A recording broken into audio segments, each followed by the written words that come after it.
Aaron said, I'm Phyllis, I'm head of marketing at Motivate. We are here to talk about budgets, which is obviously really sexy. And I think the main reason why I'm excited to talk about this is because in every company I worked in, it's been entirely different. So it's a very different process. Everyone has a different view on it. So before we get into details of that, please introduce yourselves, who you are, where you come from, and how long you've been at your company as well. Yeah, so my name is Amélie. Is that working? Yes. Yeah. So my name is Amélie Arras. I'm the marketing director at Zumo. I've been there for 2 years now. And what we do is that we help fintechs and banks to unlock the future of digital assets, but without the worry. Without the worry of compliance, without the worry of sustainability and the tech, obviously. Hi guys, my name is Gilbert. I'm Chief Marketing Officer at Tembo. Anna said that she and the team founded Habito because people hated getting mortgages. We founded Tembo because more and more people can't actually get mortgages at all. So we're a fintech that's focused on helping people to tackle the affordability gap. Used to be mostly first-time buyers, but now increasingly we're finding people who are trying to remortgage, finding it harder and harder and harder. I've been there for 2.5 years. We're about 3 years old as a company, so I've been there from the very beginning. We are mostly direct-to-consumer, a little bit B2B2C. Cool. Yeah. Hi everyone. Thank you for the invite and for having me. My name's Tom.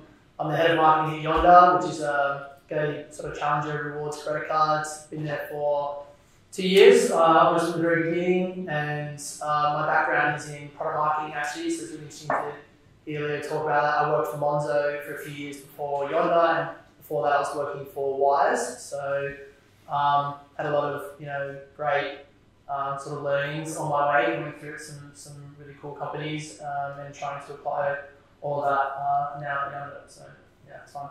Awesome, thank you so much for being here. Also, really nice context here as well. We've got 2 B2B and 2 B2C over there, so a little bit of a different dynamic. So, as we know, there's been a lot of doom and gloom about marketing budgets recently, and marketing budgets are often one of the first things to be trimmed, which I think we can all admit here is not always one of the best things to do. But they are under scrutiny right now, so we're having to justify a lot of what we're doing. We had a catch up before this, and really interesting different dynamics that we've all got here from our budget perspective. But before we get into the actual document itself, I wanted to have a chat with you guys about your do's and don'ts and your considerations you say you have to think about in terms of the conversations around the budget itself, not specifically the document, but how you get to getting that buy-in along the way. Pauline first. Yeah, sure. I feel like my answer might be a little bit boring here. For me, it all comes down to OKRs. So it's just making sure that everybody's aligned from the very beginning on really what success looks like. And issues I've had in the past is where there's just been a disconnect between maybe what I think success looks like versus what my CEO thinks success looks like. So I know that is something that probably varies depending on the size of your organisation and how senior you are within it, how senior your marketing function is. I've been really lucky at Tembo in that I was 4th in the door, so marketing has always been a kind of pivotal part of those discussions. But I would say if you're not actively involved in the OKR discussions when they're being set and when that kind of North Star decision is being made for the quarter or for the year, at least ask that you kind of have a consultation period, that before those targets are announced to the entire team, you're given a chance to kind of look at the data and feedback on that, because that has to happen before you even look at your budget, in my opinion. So we'll set all of the OKRs, after that you go away and look at your budget and how you're going to make it happen. Yeah, it's really interesting. Yeah, I think one big learning I've had around budgeting and sort of growth in general is it's really important to understand what growth is going to look like for your business. It's very different. If I've learned anything over the last year, it's that most growth advice is actually not that useful because your company, your product, your market is just so different from anything that's probably existed before. And I think, early on we made a lot of mistakes around what, marketing would look like for us, and therefore our budget was just a mess. And so over time we've learned that growth specifically for Yonder, which is a credit card, it takes people a lot of time to make a decision around whether it's the right product for them, and rightly so. it means we need to spend more on building brand and trust with people than we need to on sort of just like throwing out Facebook ads to try and convert people quickly. So I think importantly, having a really good fundamental understanding about how growth will look for your business before you go around like setting up what your marketing budget should be, I think is a good step. And I think that something that probably everyone here would agree on is that actually sometimes it feels like you're speaking different languages with people in your team. And we're talking here about the CEO and CFO, and there's no finance people in the room, but it sometimes feels like there is a massive disconnect. Have you experienced that? Is that something that you can relate to? Yeah, absolutely. And I think going back to like what Polly was saying, aligning on the expectation like from the go helps everyone having the same common language. So what we do at Zumo, which I actually really, really appreciate, is like from the get-go, we meet quarterly where we look at where does a business wants to go, and in this conversation is all the leadership team, and then we talk about like what it looks like from a product, from a profit, and from a people's perspective. And from there, then we know kind of like roughly what we are all going to be working towards as a leadership team. And then we get everyone, each individual team, to get an input on what is your contributions going to be to help us achieve this picture of success. So in that perspective, it means that everyone from the get-go have got that kind of like common language on, okay, this is what we need to achieve, this is what the team need to achieve, this is what my individual contribution is going to be. And then we go back quite regularly as well to check on this, and when we have like calls and meeting, obviously like it's much clearer where we're all going as a team. Yeah, I think that definitely makes sense. I mean, what would you say, we are here talking about keeping these people happy, so what would you say if you felt like there wasn't necessarily that alignment internally before wanting to have these budget conversations? You're smiling, so we go to you. Yeah, I think something I've learned a lot in the last year is that it's very easy to be a bit like, oh, woe is me, I wish they would understand my job. And but also the biggest thing I've learned is having so much empathy for the role of a CEO. And it's easy to be like, well, they're going to be rich one day and like it's fine, they should have done it if they didn't want this. But it's not really that simple. Like they go to bed at night, worry about everything. And they go bald and they get fat and like, I'm not sure like if that happens if you're a woman as well, but I'm speaking about like CEOs I work with. And I think the reality is that like they're worried about everything. And so it's actually really important as a marketer to have empathy for these concerns and really try to position your role in making sure that your part of the business is not something that's keeping them up at night. I rarely have met someone who just like wants to be difficult because it's fun. I think really CEOs are being difficult because they're trying to understand that they want to understand what value you're adding or how you're going to like help the business. So I think coming out from that mindset can actually make it more of a let's work it out together rather than a like, oh, I'm going to prove you wrong, or I'm going to like do it my way and you'll learn what I can do. It's less confrontational and more of a partnership in that sense. I was just thinking the exact same thing before you said it, is I think whenever I've had frustration with my CEO now, CEOs in the past, it helps so much to just think like, what is this person worried about? So like my CEO now, we're doing loads of kind of like tightening on budgets and we're stripping quite a lot back. And actually when I think about the reason why he wants to do that, it's because firstly, we're focused on becoming profitable, which obviously is a difficult thing to do as an early stage company. Also, he's thinking about, when are we going to have to fundraise again? He's thinking, do we have to fundraise again? Can we avoid that? And that's going to be the number one thought in his head. So the more that I can kind of sink into what he's thinking about, it means that I'm going to negotiate my contracts harder. I'm going to try and keep everything lower than I would normally, because we're moving towards that common goal, but also I understand why he's so stressed. Yeah, that makes sense. And I think you made a really good point earlier about that alignment with getting everyone on the same page. How do you think other departments can play a role in trying to help you with the budget conversations that you want to have, even before you go to the CEO and CFO? Do you think getting them on board makes a massive difference? I think it does. Ultimately, like, who signs off the budget though is the CFO at the end of the day. Although, like, if you have got like on your side a lot of like people that are going to be perhaps influencing the CEO or the CFO in understanding the value that you bring, then it also helps a lot. what I do quite a lot is actually use some people that I know are close to the CFO or that are close to the CEO to kind of like add this conversation.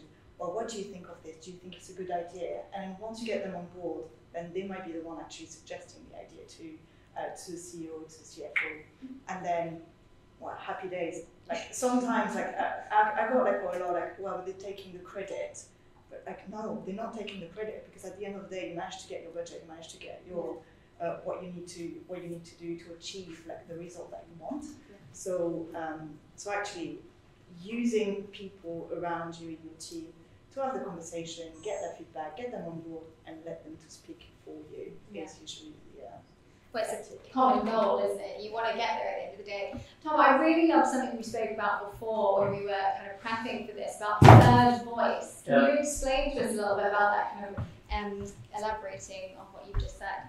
Yeah, I was introduced to this concept of the third voice because I was often having challenges with my CEO getting him to trust the things that I wanted to do. And again, I probably lacked a lot of empathy early on and sort of wish he understood, but really it was my first time doing this role, and I think he was rightly probably got quite concerned about a lot of the things he wanted to do. And the concept of third voice is actually just getting someone else reputable or trustworthy to say the same thing as you to them, so they're sort of hearing it from two different places, and that's not immediately being like, don't say that to a CEO, but it's almost like doing your homework, checking that with someone that you trust, that you respect, or who's been in this role before, and then having that conversation with your CEO together. I spoke with my advisor, this is sort of what she had to say, or having if they speak directly, and I think you'll find, hopefully over time, you rely on the third voice less and less, but you can't shortcut that early stage, and I think it's a really useful tactic that I've found helpful. Yeah, definitely, because I think as well it's helping you to build those relationships within the business, that even if you might have a motive to do it, you're getting to know people in the business. I think especially if you are a solo marketer or a small team, getting the buy-in generally across the board is going to make a massive difference. So I think what I'm taking away from that is focus on alignment, relationships, and the dynamic of the conversations you're trying to have, rather than actually the document itself. So let's go to the document then, the boring bit, unfortunately. But how important would you say the sort of reporting and forecasting are in terms of maintaining that happy relationship? Once you've got the budget in place, you need to kind of maintain the happy relationship. How important would you say those pieces are? Communication is so important. We don't actually spend a huge amount of time communicating about the budget itself, but we do spend a lot of time communicating at quite a detailed level on what that budget should be achieving and whether we are actually getting that. So again, that would come back to us kind of checking in on OKRs. We actually do that on a weekly basis. So each team lead, we'll have sales lead, marketing lead, etc. We'll sit and have one of these meetings every single week, which sounds like a lot. Some weeks it does feel like a lot. It can feel a little bit overkill sometimes. But in general, it's actually amazing. And I think in particular right now for us in mortgages, the market has been insane for the last 6 months, even longer than that, like the last year. And communicating really openly and transparently gives us an opportunity, gives me an opportunity in marketing to explain how the market is impacting our results, how we need to be agile to that, and it creates a kind of empathy and understanding between other teams that we work best together. You always hear about sales and marketing teams at loggerheads, and actually, for me, communicating at a very micro level has actually been amazing and a good tactic for us managing a very turbulent market. Yeah. And what about from a B2B perspective, data comes into it, it's just as important, right? Yes, so going back to what I was saying earlier, the way that we put the picture of success, we've got certain objective at a business level. So how much revenue is do you need to achieve?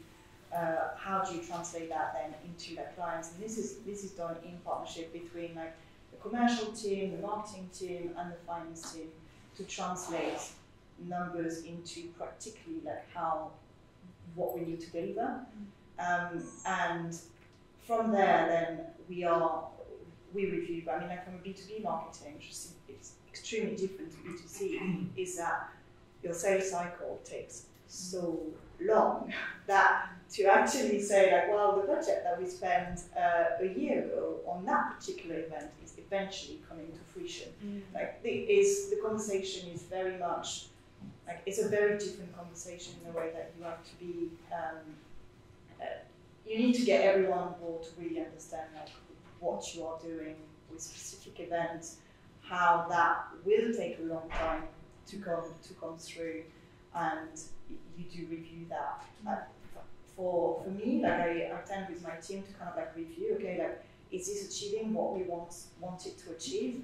And then after that, in quarterly basis, half-year basis, and a yearly basis, then we report on, okay, this is everything that we've done this year.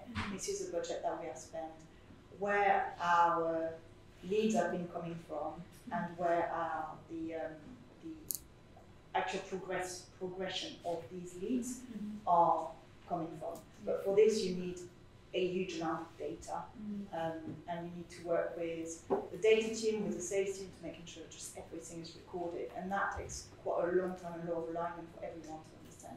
Yeah, I can relate.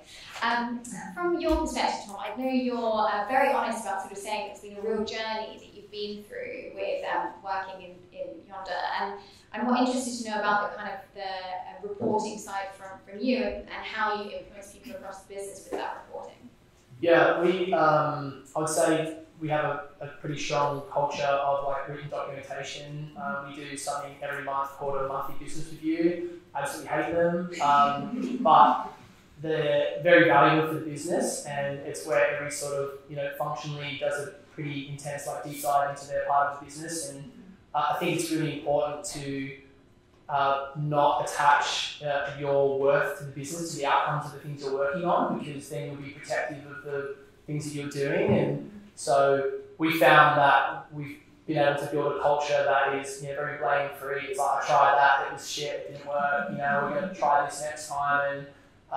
And so this is like, we spend sort of like an hour and a half, 2 hours as a team going through it all. It's a really important part of our culture.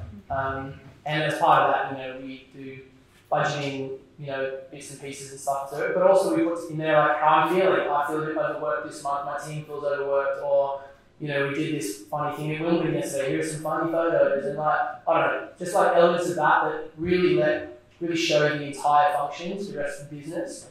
So it's not just a practical thing, it's sort of a nice way to check different parts of it. Yeah, I saw your thing at Wimbledon, that was very cool. Yeah, it looked very good. So I like the fact that you said just then around things didn't work out. I'd love to know what your views are on sort of experimental budget pots. Sometimes in my budget, if I sort of put ad hoc something at the bottom, my CFO will scream and want to know exactly what it is. But with everything being cut at the moment, do you feel like there's as much flexibility to have that sort of experimental side and maybe do some work that's a little bit less lead generation focused, right? So we have 10% of our budget that we keep for experimentation. That hasn't changed. And in the past, I have had kind of sign off on much more than that to test new channels. So one of the nice things of being a really young company is everyone wants to try everything once. So some things don't work out, and you're like, oh my god, we can never do that again. But you get to be the first ones to kind of give it a go. I would be lying if I said that we spend a huge amount of our budget and time on kind of big brand campaigns and things like that. We're still very much at a stage that we are quite focused on lead generation. But I think that's part of your license as a marketer to be creative with the experimentation budget that you do have. And then kind of like you guys did at Wimbledon, and see what you can do with very limited budget and what buzz you can create around that. Yeah. What about you? I feel that everything is kind of like an experimentation, especially at the stage that we are, because we scale up, and we've pivoted our business from B2C to B2B last year. So everything is very much like an experimentation, and then once we try it. We see success, we repeat, we alter, and then we continue. But going back to is this open conversation and being really clear. This is what we're trying to achieve. This works. this didn't quite work, all right, let's not do that again. And then we kind of like, we roll it. So there's a constant learning, adaptation. Yeah, and I guess, keep coming back to the keeping your CEO and CFO happy. It's about that constant communication to make sure that they are on board with that experimentation. Now, obviously, some CFOs might not love that approach. So how do you guys feel about the kind of very highly spoken about at the moment, prove it or lose it mentality with your budgets? Have you experienced that in your careers, or are you experiencing that right now? Do you have any views on it? I wouldn't say so at the moment. Mostly because anything that we're doing at the moment is an experiment. We don't have huge budgets to cut. I think as well, our CFO and CEO know that you need to spend money to build a brand and acquire customers. So I wouldn't say there's been a conversation where it's like, okay, well, that number is now not it, cut it. I think also when you're an early stage startup and you raise capital, you're sort of insulated from the markets in a way, you've got the cash sitting with you and it doesn't really change based on what's happening in the market dramatically. So yeah, for us it's sort of been pretty consistent from the start of the year. I guess I kind of do it myself a little bit. Like if something hasn't worked and you don't have confidence that you can make it work with your current resources, I think for us the thing that's really important, I thought that we had a long sales cycle, and I forget in B2B that gets much longer. But our sales cycle could be kind of 6 to 12 months of when somebody first comes to us, they might be thinking about whether or not they can buy a property. We've had some customers come back to us kind of 2 years later. So the thing that was really important to me and to us is finding early indicators that would show whether or not you've got a likelihood of converting that customer. So we introduced the lead grading system, which basically kind of took 5,000 of our records.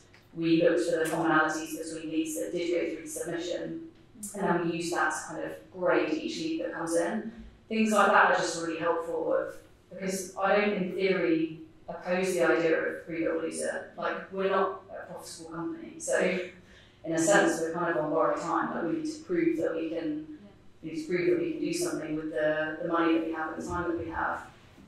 So I think it's about finding those early indicators that can show you, is this campaign going to be successful? Is this channel going to be successful? If it's not, what can you do to adapt and try and improve? But I suppose there's going to be a time when you think, actually, no, that campaign didn't work, I'm not doing that again.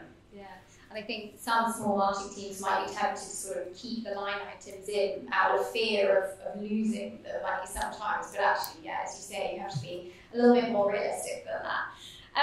So before we jump into questions, obviously it's halfway through the year right now, and we are reassessing and looking at reporting and everything. So what are the areas that you think you're going to be really allocating budget to for the rest of the year? For me, it's events. So B2B is all, I find like it's all like relationship based really, and digital marketing actually hasn't been working very, very well, especially like anything. Quite a lot of like people tell me that, LinkedIn, going back to like what Abba was saying, like everyone knows better marketing than we do. So I'm usually told like, spending on LinkedIn, and actually like, no, sorry, it doesn't work. I actually prefer buying a dinner to some potential clients and then build up the relationship that way. So yeah, for me it's going to be just like building a relationship, spending on events and Yeah, well, I think especially as you absolutely smashed it in 2020 this year, so yeah, I think that makes sense. What about you guys? My only budget line that has increased this quarter is for content, so very excited to be doing a little bit more there. We have invested quite a lot into organic content, SEO over the last quarter, and we've seen really good growth there that has been very good for our CAC. So looking forward to continuing to work on that this quarter. I flogged most of my budget on some bus ads around London in the last couple of months. So over the next 6 months, our big focus is, again, building out our content team. We want to be able to build a brand that people can really feel a connection with without having to buy loads of advertising. I think that's sort of part of the strategy, but as well as PR and comms, we've seen that work really well for us so far. And sort of building our team around those 2 goals and also making sure that they have the funding that they need to go do the job. Yeah, and more going to Wimbledon and buying things. Look it up if you haven't already. Thank you so much, guys. We're going to hand over to questions. So, does anybody have a question for the panel? Come on, do your shot. Second one today, sorry.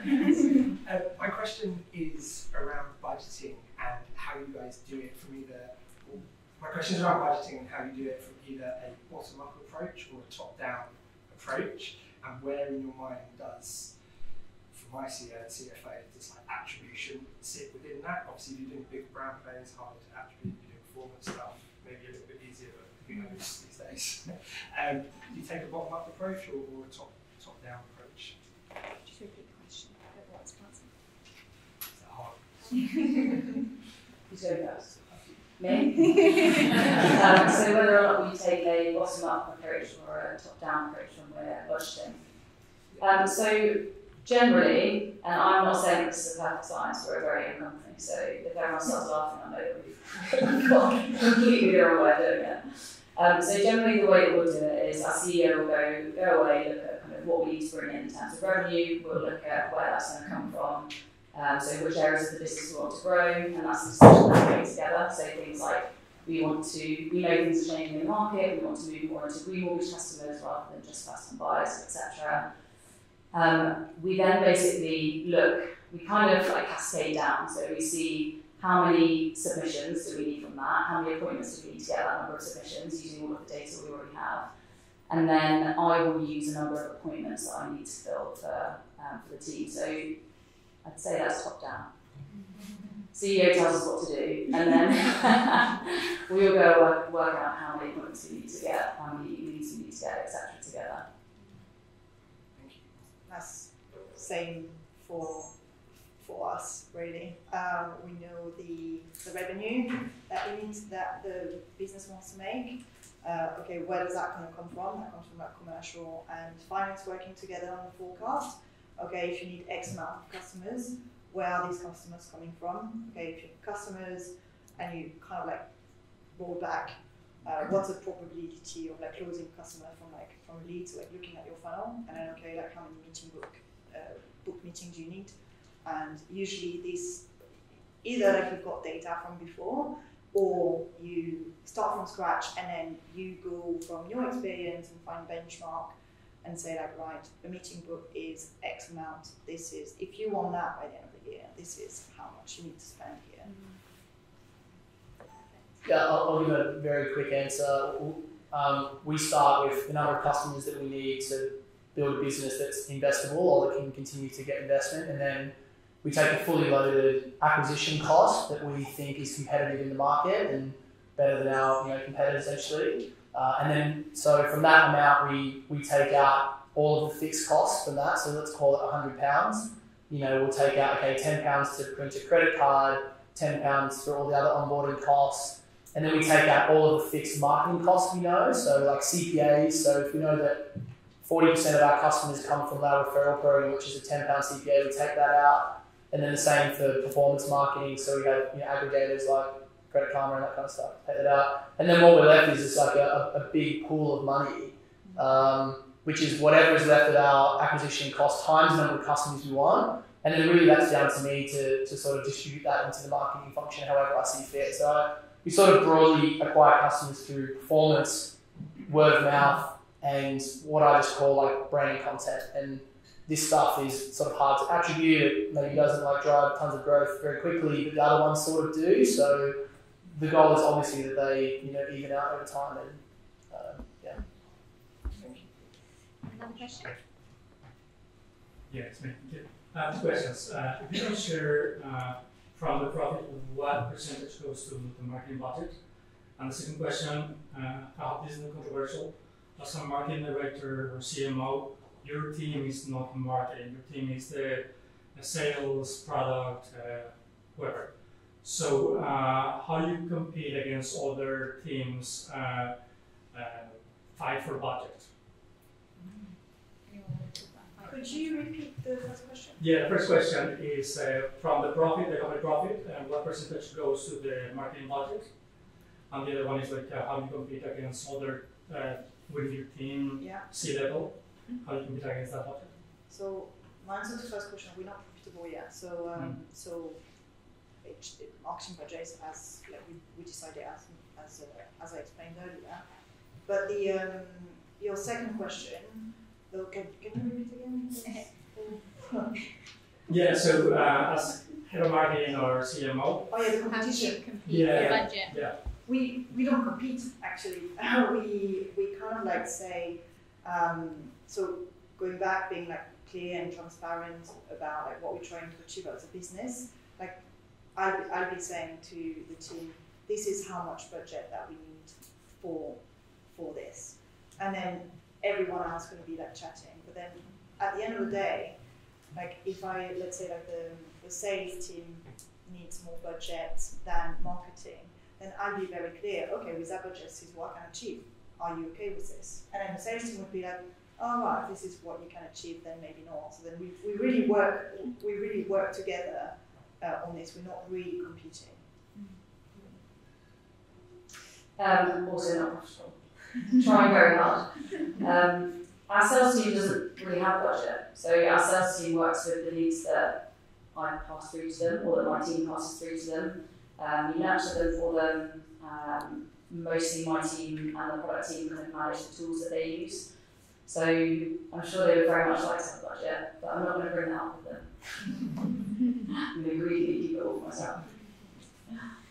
Yeah, we saying we're not profitable, so we don't really think about budgets in that way. I'd say that also I haven't really seen any competing for budget. I think the only time is when people like to expense things as marketing budgets, and that's sort of where I dig my heels in and be like, is this actually helping us to build our brand or to acquire customers? If not, but not all content is marketing, and not all social media is marketing. You know what I mean? So I think sometimes they'll go, oh, one of our partners wants a video, let's get the marketing pay for it. But it's not really, it doesn't achieve any of our goals. It's just something one of them wants, and that should come from somewhere else. Yeah, I can agree with that. I'm actually probably close with my CFO in the sense that they think that I'm really obsessed with budget, because I actually split out anything sales related from my budget. Because previously there was 3 pub trips in my budget, and I was like, I had no clue about this. So I think there is a competitiveness, but I've told them how much money they can have. So it's kind of the other way around. But yeah, hopefully that helps. Thank you so much, my awesome panel. And if you have any other questions, you can ask at the end. But yeah, thanks so much.